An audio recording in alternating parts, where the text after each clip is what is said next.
What a wonderful film. It's a delight and it makes you feel more human and you feel like, yeah, okay, you're not the only one, in this world who's thinking of things, and it's more important to act. So it makes it very simple to act, seeing somebody already doing that. So yeah, I want to ask you, you showed the elder son and he's saying, yeah, I've always seen mom like that and it doesn't matter. But then there's this point where he breaks down. He breaks down. Did ever Chris break down? Not in front of us.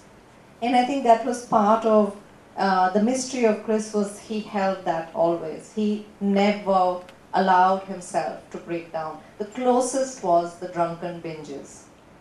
So he wasn't drinking all the time.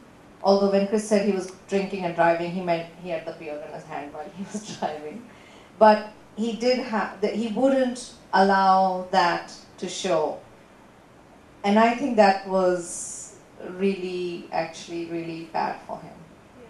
He never cracked. He never cracked in front of the camera, but he never cracked off camera either. So there was the, he had his support systems. Yeah, but he really didn't kind of, that's a beautiful moment with Kiran where he cries and he says, that is what I think is because he never cracked, there's this something is special about him also because he's so strong, but there's this something which is like, this is like superhuman, it's not human, but in the end when you show he's flirting with this other girl, it just breaks it and it just says, oh, it's so human, like he's not the way we think of him on a podium, he might not be able to, he's so strong, but he's also this little child. Yeah, but that also shows how hard it is. Yeah, it's hard, yeah. it never becomes easy, you're never so virtuous. So you don't see it in black and white, you actually make it colorful in that moment. Thank you, thank you. I got two questions. Okay, and then one is for you. Mike. Yes. 1 minute. No, Mike is not required. One question is for you. What is the update you told that you will be telling at the end? And another is for Sri Lata, sorry. That is, what is the situation in India? How we are fighting this quadriplegic city in our Indian environment? Because in India also we have quadriplegic persons, but not that much, one per 1 million or so like that. So, what is the situation in India? Okay. The situation, there are people with quadriplegia and paraplegia in our country too. The census estimates that there are about 2.2 people with disability, but I'm sure the World Bank report says there are more. There are 5 to 6% of people with disability in our population. Unfortunately, for people with paraplegia or quadriplegia, services are far and few between. It's not commonly found.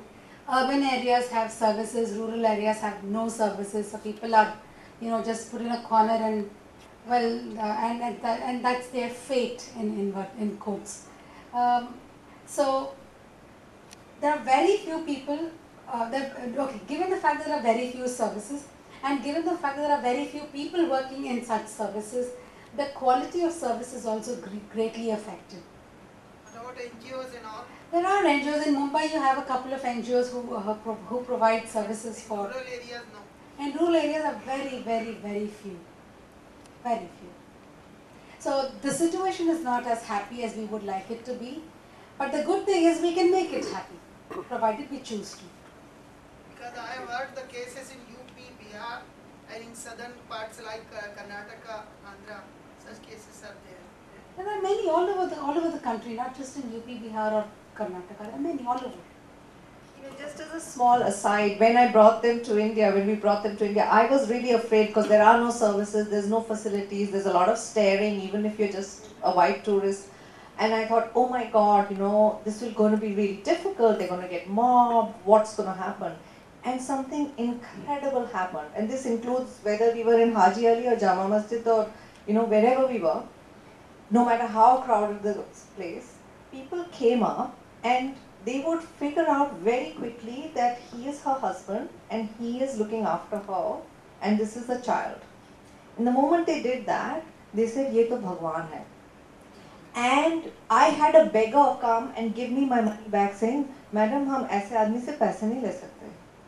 The only mobbing we had in the Indian context, it was extraordinary. Ye to seva kar raha hai. And people came to us and they would say, the only mobbing we had was people saying, "Falane babe ke saath bas chale jaiye, you know, go to that tree, go dip in that pond, take her here, take her there." That was the only thing, and they were trying to be really helpful. We had so much help. We never had to look. I mean, that included, you know, every time you want to go to a restaurant, you have to stop the restaurant, ask them to put the food on a mixie, and then we fed her. It's a big rigmarole. Go taking her to the toilet in India. How difficult do you think that was, right? And we had nothing but help, and they had a fabulous time, and people were like, "Ye to bhagwan." Really, it was amazing.